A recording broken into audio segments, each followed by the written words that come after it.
Warship 525. This is Philippine Government Vessel 17. You are within the Philippine Territorial Sea at vicinity 6.4 nautical miles northwest of Banata Island within the municipality of Kalayaan. We are state party of UNCLOS. You're endangering the relationship of our countries. Leave immediately. Over.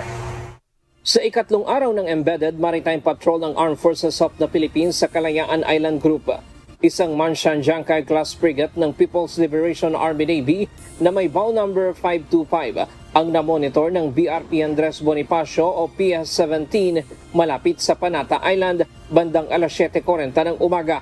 Agad itong ni-radio challenge ng BRP Andres Bonifacio, subalit sumagot pagkatapos ng pang-apat na challenge. Ito na ang ikatlong PLA Navy na namonitor ng PS-17 na iligal na pumasok sa karagatang sakop ng bansa. Simula nang maglayag ito ngayong linggo para sa isinasagawang maritime patrol. During the maritime patrol from Ulugan, we encountered three Chinese vessels, the one in Sabina and also one during our ship to shore in Pag-asa. Before going to Parola in Likas, we also monitored one. Then in our current patrol going to Panata, we also monitored the PLA Navy 525. Bukod dito, ilan pang Chinese militia vessel at Chinese Coast Guard vessel ang namonitor sa paligid ng Pag-asa Island.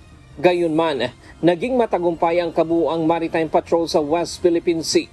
We have been very successful for the past few days. Kung ano yung talagang scope ng mga dapat nating puntahan natin. We were able to show the public two things.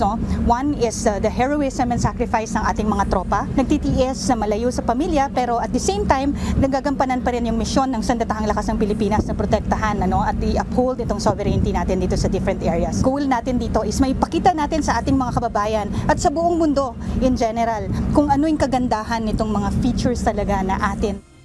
Ilan sa mga napuntahang maritime features ang Pag-asa Island, Parola, Likas, Kota at Panata. Bawat isla na nadadaanan ng grupo nagsasagawa ng radio check sa mga detachment ng Sandataang Lakas para kamustahin at alamin ang mga pangangailangan ng mga sundalo sa lugar. Alaga Station Kota, this is BRP First in Osho PS-17, conducting maritime and sovereign patrol within vicinity 2 Matagaw Southeast Kota Island, Philippines, Panawan. Request of knowledge.